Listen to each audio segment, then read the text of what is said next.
ಗುರುಗಳೇ, ಒಂದು ಪ್ರಶ್ನೆ. ಪ್ರತಿ ಗುರುವಾರ ರಾಯರ ಆರಾಧನೆ ಮಾಡ್ತೀವಿ. ಈ ಸಂದರ್ಭದಲ್ಲಿ ಗುರುರಾಯರ ದೇವಸ್ಥಾನಕ್ಕೆ ಹೋಗಿ ಅಥವಾ ಮಂತ್ರಾಲಯಕ್ಕೆ ಹೋದಾಗ ಮಂತ್ರಾಕ್ಷತೆಯನ್ನ ತಗೊಂಡು ಬಂದಿರ್ತೀವಿ. ಇದರ ಮಹತ್ವ ಏನು? ನಾವು ಮನೆಯಲ್ಲಿ ಯಾರಾದ್ರೂ ನಮಗೆ ಮಂತ್ರಾಕ್ಷತೆಯನ್ನ ಕೊಟ್ಟಾಗ ಅಥವಾ ಮಂತ್ರಾಲಯದಿಂದ ತಂದಾಗ ನಾವು ಅದನ್ನ ಎಲ್ಲಿ ಇಡಬೇಕು? ಉತ್ತಮವಾದಂತಹ ಪ್ರಶ್ನೆಯನ್ನೇ ಕೇಳಿದಿರಿ. ಯಾಕೆಂದ್ರೆ ನಮ್ಮ ವೀಕ್ಷಕರಿಗೂ ಅದು ಅವಶ್ಯ ಇರತಕ್ಕಂತಹ ಪ್ರಶ್ನೆ. ಗುರುವಾರ ದಿವಸ ನಾವು ರಾಯರ ಪ್ರಾರ್ಥನೆಯನ್ನು ಮಾಡ್ತೇವೆ, ರಾಯರನ್ನು ಆರಾಧಿಸ್ತೇವೆ. ಸಾಧಾರಣವಾಗಿ ಮಂತ್ರಾಲಯಕ್ಕೆ ಹೋಗಿರ್ತೇವೆ. ಮಂತ್ರಾಲಯಕ್ಕೆ ಹೋದಂತಹ ಸಂದರ್ಭದಲ್ಲಿ ಗುರುರಾಯರನ್ನ ಪೂಜಿಸಿ ಗುರುಗಳಿಂದ ಮಂತ್ರಾಕ್ಷತೆಯನ್ನು ತೆಗೆದುಕೊಂಡು ಬರ್ತೇವೆ. ಮಂತ್ರಾಕ್ಷತೆಯ ಮಹಿಮೆ ಅಪಾರವಾಗಿರ್ತಕ್ಕಂತಹದ್ದು. ಅದರಲ್ಲಿ ಅವರು ಕೊಟ್ಟಿರ್ತಕ್ಕಂತಹ ಮಂತ್ರಾಕ್ಷತೆ ಏನಿದೆಯೋ ಅದರಲ್ಲಿ ಒಂದೊಂದು ಕಾಳುಗಳು ಸಹಿತವಾಗಿ ವಿಶೇಷವಾಗಿ ಮಂತ್ರಿತವಾಗಿರ್ತಕ್ಕಂತಹದ್ದು, ಮಂತ್ರವತ್ತಾಗಿರ್ತಕ್ಕಂತಹದ್ದು, ಶಾಂತಿಯನ್ನು ಕೊಡ್ತಕ್ಕಂತಹದ್ದು, ಸಮಾಧಾನವನ್ನು ಕೊಡ್ತಕ್ಕಂತಹದ್ದು, ಐಶ್ವರ್ಯವನ್ನು ಕೊಡ್ತಕ್ಕಂತಹದ್ದು, ಜೊತೆಯಲ್ಲಿ ನಮ್ಮಲ್ಲಿ ಬಾಂಧವ್ಯವನ್ನ ಹೆಚ್ಚಿಸುವಂತಹ ವಿಶೇಷತೆ ಇರತಕ್ಕಂತಹದ್ದು ಮಂತ್ರಾಕ್ಷತೆಯಲ್ಲಿ.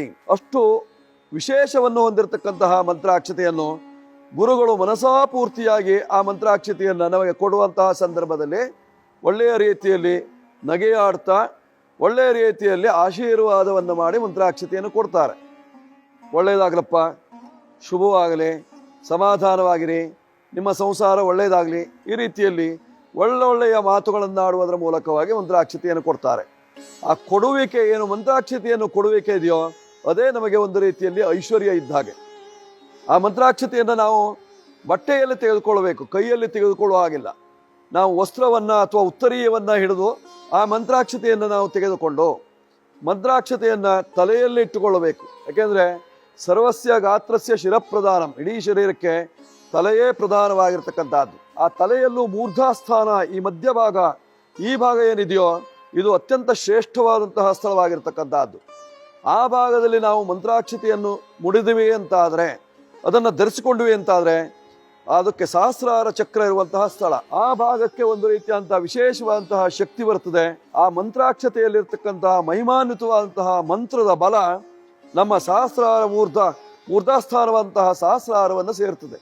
ಆ ತನ್ಮೂಲಕವಾಗಿ ನಮಗೆ ಮೆದುಳಿನ ಮೂಲಕವಾಗಿ ನಮ್ಮ ಶರೀರವನ್ನು ಆವರಿಸಿ ನಮಗೆ ವಿಶೇಷವಾದಂತಹ ಶಕ್ತಿ ಸಂಪನ್ನತೆಯನ್ನ, ಸೌಷ್ಠವತೆಯನ್ನು ಕೊಡುವಂತಹದ್ದು ಮಂತ್ರಾಕ್ಷತೆಯಾಗಿರ್ತಕ್ಕಂಥದ್ದು. ಆ ಮಂತ್ರಾಕ್ಷತೆಯ ಮಹಿಮೆ ಬಹಳ ಅಪಾರವಾಗಿರ್ತಕ್ಕಂಥದ್ದು.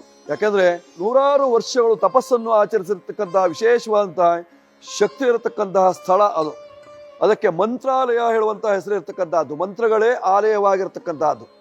ಮಂತ್ರಗಳಲ್ಲಿ ಋಗ್ವೇದ, ಯಜುರ್ವೇದ, ಸಾಮವೇದ, ಅಥರ್ವಣ ವೇದ, 4 ವೇದಗಳಿಂದ ಬಂದಿರತಕ್ಕಂತಹ ವಿಶೇಷವಾದಂತಹ ಮಂತ್ರದ ಶಕ್ತಿ ಆ ಜಾಗದಲ್ಲಿದೆ. ಆ ಶಕ್ತಿಯುತವಾದಂತಹ ಮಂತ್ರಾಕ್ಷತೆಯನ್ನು ನಾವು ಅಲ್ಲಿಂದ ತಂದ್ವಿ.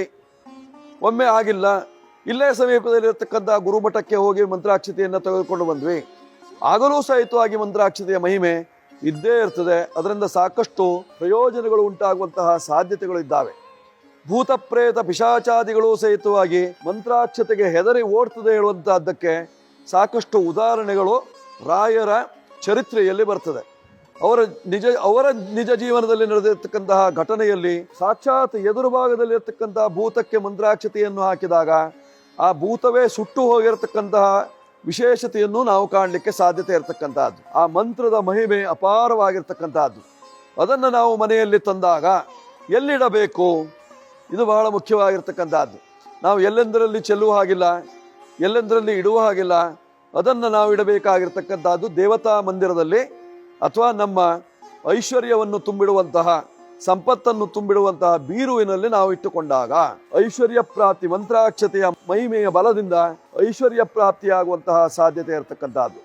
ಬಡವನು ಬಲ್ಲಿದನಾಗ್ತಾನೆ, ದಾರಿದ್ರ್ಯ ನಿವಾರಣೆಯಾಗಿ ಸುಖ ಸಮೃದ್ಧಿ ಉಂಟಾಗುವಂತಹ ಸಾಧ್ಯತೆಗಳು ಮಂತ್ರಾಕ್ಷತೆಯ ಮಹಿಮೆಯಿಂದ ಉಂಟಾಗುವಂತಹದ್ದಿದೆ. ಮಂತ್ರಾಕ್ಷತೆಯ ಮಹಿಮೆಯಿಂದ ಎಷ್ಟೋ ಘಟನೆಗಳು ನಡೆದಿರತಕ್ಕಂತಹ ವಿಶೇಷತೆಯನ್ನು ನಾವು ಕೇಳಿದ್ದೇವೆ, ನೋಡಿದ್ದೇವೆ, ಜೊತೆಯಲ್ಲಿ ನಮ್ಮ ಜೀವನದಲ್ಲೂ ಸಾಕಷ್ಟು ಅನುಭವಿಸಿದ್ದೇವೆ. ಅಂದಾಗ ಆ ಮಂತ್ರಾಕ್ಷತೆಯ ಮಹಿಮೆ ಅಪಾರವಾಗಿದೆ ಹೇಳುವಂತಹದ್ದನ್ನು ನಾವು ತಿಳಿದುಕೊಳ್ಳಲಿಕ್ಕೆ ಸಾಧ್ಯತೆ ಇರತಕ್ಕಂತಹದ್ದು. ಪ್ರತಿ ಗುರುವಾರ ರಾಯರ ದರ್ಶನವನ್ನು ಮಾಡೋಣ, ರಾಯರ ಅನುಗ್ರಹವನ್ನು ಪಡ್ಕೊಳ್ಳೋಣ.